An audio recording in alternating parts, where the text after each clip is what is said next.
एका महिन्यामध्ये 4 करोड रुपये एवढी इन्कम. 4 करोडची इन्कम, ते पण एका महिन्यात. हैराण. नमस्कार मित्रांनो, पुन्हा स्वागत आहे आपल्या नशा डे टू डे लाईफ व्हिडिओमध्ये. कशा आहात तुम्ही सगळे? तर आपले व्हिडिओ 2-3 दिवस जरा बाहेर होतो. तर आजचा टॉपिक आहे, आज आपण त्या व्यक्तीबद्दल बोलणार ज्या व्यक्तीला अख्ख्या इंडियामध्ये त्याचं नाव वाजवून ठेवलं. त्या व्यक्तीचं नाव आहे तो म्हणजेच तुम्हाला माहितीच आहे, नंबर 1 ब्लॉगर आहे गाईज.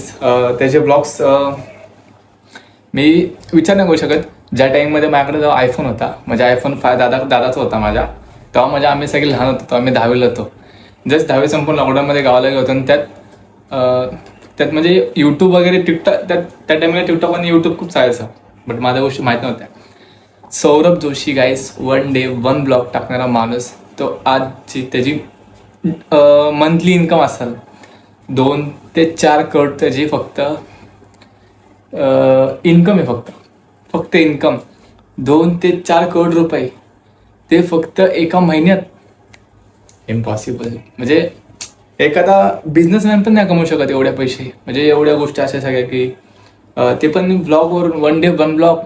आणि त्याच्या व्हिडिओजला 1 व्हिडिओला व्ह्यू 1 करोड 2 करोड असे येतात गाईस. सिरियसली खूप चकित करण्याची गोष्ट आहे की मंथली जो माणूस 4 करोड कमवू शकतो, तो पुढे जाऊन खूप काय कमवू शकतो, खूप काय. तर आवडेल. सौरभ जोशी गाईज हे नाव ऐकल्यावरतीच हृदयामध्ये सगळ्यांची जागा येते. त्याला म्हणजे आता जस्ट रिसेंटली हे पण आलं होतं, धमकी आली त्याला खूप रिसेंटली आत्तामध्येच, की असं म्हणजे की तू पैसे दे मला 5 करोड रुपये असं तसं. सगळ्यांनी खूप अफवा वगैरे, त्याचं नाव होतं ना त्याच्या, म्हणजे त्याला लोक घाबरतात, त्या धमकी वगैरे देतात, अशा गोष्टी हे ते. माझ्यासोबत 1-2 केस असे झालेत, तर त्या पण मी शेअर करलेच. सौरभ जोशीबद्दल किती काही सांगितलं तरी कमीच आहे गाईज. त्याचे प्रमोशन्स एक्सेट्रा सगळ्या गोष्टी, यूट्यूब इन्कम प्लस त्याचे स्पॉन्सरशिप, त्याचे इंस्टाग्रामचे ब्रँडेड कॉन्टेंट्स वगैरे एक्सेट्रा सगळ्या एवढ्या गोष्टी. म्हणजे एवढे पैसे 4 करोड रुपये फक्त एका महिन्याचे. भाई कोण देईल? मला पण दाखव तरी 4 करोड रुपये. तुमची इन्कम किती आहे तुम्ही पण कमेंटमध्ये नक्कीच सांगा. काहीच म्हणजे त्या टायमिंगला तो लाजत नव्हता. म्हणजे त्याला असताना असं विचार केला की लास्ट वेळेला सोडून दिली की भाई आपण खायचं पण ह्यातच खायचं. 365 दिवस त्यानं ब्लॉग टाकले, प्लस त्याने 4,000 ब्लॉग टाकले. 4,000 म्हणजे 4 वर्ष त्याने जेव्हा घासली. आय थिंक सो त्याचे त्या टायमिंगला त्याचे आय थिंक सो 300 का 500 ब्लॉग्स त्याने टाकायचे. तेव्हा त्याचे एक व्हिडिओ भारत येते. एक व्हिडिओ नंतर सौरभ जोशी ब्लॉग्स हा लॉकडाऊनमध्ये म्हणजे प्रत्येक लहान मुलगा बघायला लागला. त्याचे घरातले लेडीज वगैरे असतील, जेंट्स वगैरे सगळ्यांना त्याच गोष्टी आवडायला लागला. कारण की त्या टायमिंगमध्ये लॉकडाऊनमध्ये लोकांना कामच नव्हती. फक्त यूट्यूब होतं, टिकटॉक होतं. टिकटॉक जे यूज करतात ते यूट्यूबमध्ये गाईस कमी टाईममध्ये त्यांना खूप स्ट्रगल केला गाईस. तो लाजला नाही.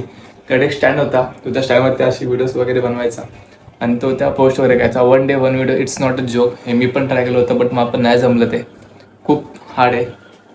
1 डे 1 व्हिडिओ म्हणजे इम्पॉसिबल आहे त्या गोष्टी सगळ्या. सौरभ जोशीने खूप म्हणजे बेकार दिवसातनं खूप, तुम्ही त्याच्या आधीची व्हिडिओ बघू शकता. म्हणजे त्यांना खूप कमी टाईममध्ये खूप बेकार दिवस होते त्याच्यामध्ये. खूप लोक तिथे सांगत असतात त्याच्यामध्ये खूप वाईट दिवस होते, तरी पण तुझ्या वाईट दिवसातनं खूप वर आलं. आणि त्यानं ते करून दाखवलं शेवटी की लोक नावं ठेवतात ते ठेवून दे, आपण आपल्याला जे पाहिजे ते मिळूनच राहायचं. हे त्यानं सिद्ध करून दाखवलं डायरेक्ट. भाई खरं भाई प्राऊड आहे भाई. म्हणजे बोला शब्द त्याला कमीच आहे. सौरभ जोशीने खूप म्हणजे आत्ता पण जस्ट रिसेंटली त्या धमक्या होती की मला 5 करोड रुपये दे, असं तसं मी तुला मारणार आहे. अरे भाई तुम्ही तुमचं बघा ना, स्वतःला ठेवायचं झाकून, दुसऱ्यांचं बघायचं वाकून. असं झालं आहे गाईस. कसं तुमचं म्हणजे असं तुम्ही का करता? धमकी काय त्या एखाद्याला तो करतो त्याला करून द्या. आणि तुमची मंथली इन्कम किती आहे भाई मला नक्की सांगा. माझी इन्कम पण तुम्हाला एक दिवस नक्कीच सांगेल. मी कमवत नाही पण सांगेल. छोटी मोठी आहेत. चला भेटू आपण पुढच्या व्हिडिओमध्ये. व्हिडिओ कशी वाटले कमेंटमध्ये नक्कीच सांगा. तुमची इन्कम नक्की कमेंटमध्ये नक्कीच सांगा. चला भेटू. Bye bye. जय हिंद, जय महाराष्ट्र.